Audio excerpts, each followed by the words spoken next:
가장 편안해야 할 집이 가장 불편한 공간이 돼버렸다는 한 가족이 있습니다. 하루하루 사는 게 참 힘들어요. 식구들이 불안해서 살 수가 없으니까요.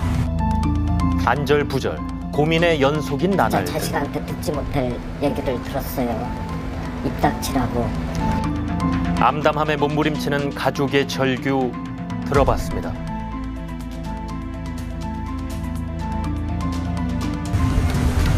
평화로운 5월의 오후였습니다. 하지만 박성미 씨 집은 사정이 다르다고 합니다. 아들과 함께 보내는 시간이 하루 중에 가장 힘든 시간이라고 하는데요. 오늘 몇 시에 일어났어? 또 3시에 잤잖아. 오늘도 늦게 잤어요? 모자 사이에 어색한 정막이 흐릅니다. 얘기 좀 답답하네. 대화를 시도하는 어머니에게 돌아오는 건 아들의 냉랭한 반응뿐. 대화를 거의 안 하죠. 가장 기본적인 거 밥 먹었니? 그럼 고개로 이래요. 까딱하면 먹은 거고 이래면 안 먹은 거고. 왜 그러는지를 모르겠어요. 분명 중학교 시절만 해도 성실했던 아들인데 힘겹게 외국어 고등학교에 진학했지만 아들은 어느 날 돌연 자퇴를 결정했다고 합니다. 갑작스럽게 세상과 단절해버린 아들. 어머니는 아들이 변한 이유를 알고 싶습니다. 친구들하고도 뭐 그렇게 크게 싸우거나 이런 적도 없고요. 뭐 문제를 일으킨 적이 없었어요. 그랬는데 어느 순간 갑자기 저러니까 제가 정말 사회생활을 할 수는 있을까 막 이런 생각도 들고요. 자퇴를 결정했던 고등학교에 찾아가 보면 실마리를 알 수 있을까. 당시 아들의 담임 교사를 만나 이야기를 들어봤습니다. 조용하고 그랬던 학생은 생각이 나는 거예요? 얘기를 할 때 좀 자기를 보여주지 결석 한 번 없었던 그리고 모범생이었던 아들. 종종 들린다는 근처 PC방에서는 어떤 이야기를 할까요? 네네네. 자주는 아니고 가끔씩 오시거든요. 조용히 그냥 하고 가세요. 근데 이제 제 기억엔 살이 좀 찐 것 같아요. 근래에. 아들은 불과 1년 새 약 30kg이나 체중이 늘었다는데 많이 네, 그러네요. 변화는 비단 외형뿐이 아니었습니다. 너무 불안해가지고 정말 방에 이렇게 있으면 밖에서 바스락 소리만 나도 가슴이 철렁해고 막. 언제부턴가 집안의 물건들을 집어던지기 시작했다는 겁니다. 이로 인해서 아직도 집안에는 곳곳에 그 상처들이 남아 있었는데요. 그리고 밤에 자는데 갑자기 와가지고는 이렇게 뭐라고 그래서 왜 그러냐고 그러면 역겨우니까 꺼지라고 그러고. 이제는 그런 아들이 무섭다고 했습니다. 특히 박성미 씨를 충격에 빠뜨린 사건이 있었다고 하는데요. 내가 정말 잘못 살았구나. 군대에서 보내왔던 아들의 편지 속에는 놀랍게도 부모를 원망하는 글귀가 빼곡하게 적혀 있었습니다. 분노서린 아들의 편지. 대체 그 이유가 무엇일까요? 엄마 아직 안 나가? 공부 안 해? 비교적 여동생과는 대화를 하는 듯한데 동생은 오빠의 속마음을 알고 있을까요? 선생님 때문에 그런 것 같아. 부모 때문에 오빠가 마음을 닫았다. 기대감만 갖고 보고 오빠를 좀 그런 것 같아. 오빠 자체를 안 보고 그냥 너 이때 동안 이렇게 잘해왔잖아 왜 이래 그러니까 이런 식으로 해서 자기를 제대로 이해를 안 해줘서 이렇게 된 것 같아. 지금까지 한 건 한 4-5번은 된 것 같아.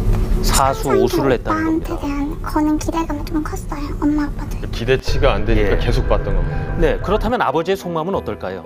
평소 지방을 다니며 화물차를 운전한다는 아버지 윤성호 씨를 만났습니다. 생활도 하시는 거거든요? 그렇죠. 이 좁은 공간이 아버지의 생활 공간입니다. IMF의 사업에 실패한 이후 화물차를 몰기 시작했다는데요. 화물차들은 대부분 숙소를 잡거나 그렇지는 못하고요. 그냥 세워놓는 것이 숙소예요. 집에 가는 때가 제일 행복해요. 근데 사실 또 집에 가면은 아들이 계속 그러니까 대화도 못 나누고. 아버지는 어렵게 아들에 대한 이야기를 꺼내놓습니다. 아빠가 화물차였는데 자기가 열심히 해가지고 되면은 얼마나 잘 듣겠냐고 얘기 중에 진짜 자식한테 듣지 못할 얘기를 들었어요. 입 닥치라고. 아버지 역시 아들에 대한 마음의 상처가 깊은 상황. 하지만 가장이자 아버지기에 미안한 마음이 앞섭니다. 제가 되돌아보면은 그건 있을 것 같아요. 자기 엄마도 후회는 하더라고요. 지방대 이제 장학생으로 해서 됐는데 창피해서 어디 참 집안에 못 적야겠다. 제가 봤을 땐 욕심이었나 봐요. 아이가 옳은 길로 가기를 바랐던 욕심이 자칫 과했던 것은 아닐까. 오해가 쌓이고 쌓이다 보니 뒤늦은 후회만 남았습니다. 어렸을 때가 참 좋았다는 생각을 참 많이 해요. 그때는 애한테 무슨 얘기라도 할 수 있었고 얘기를 하면 애가 따라와 주는 것 같았고 그런 시간이 다시 왔으면 좋겠어요. 너무 늦어버린 것은 아닌지 부모로서 용기를 잃어가는 박성미 씨입니다. 결국 제작진과 함께 상담을 결정했는데요. 우선 아들과 상담에 앞서서 박성미 씨의 심리 상태를 확인해봤습니다. 최근에 와서 체중이 줄으셨어요.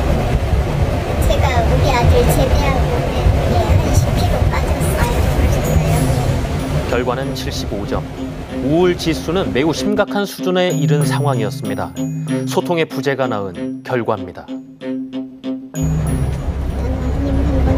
얘기를 들어볼게요. 성적이 떨어졌을 때 과연 아들은 오랜 시간 쌓아왔던 벽을 허물고 밖으로 나와줄까? 전문 상담가와 함께 집으로 향했는데요. 하지만 극도로 민감한 상태인 아들. 결국 상담이 진행되는 동안 촬영은 할 수가 없었습니다. 그 내용만 들어볼 수 있었는데요. 어머니가 그냥 무심결에 하는 말들일 수도 있거든요.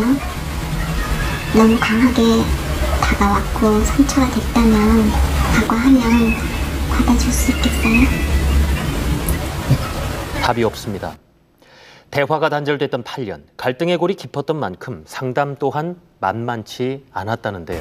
제가 이렇게 되게 만드는 건 엄마인데 저만 힘들고 다른 가족들은 잘 지내는 것 같아요. 소리가 안 느끼세요?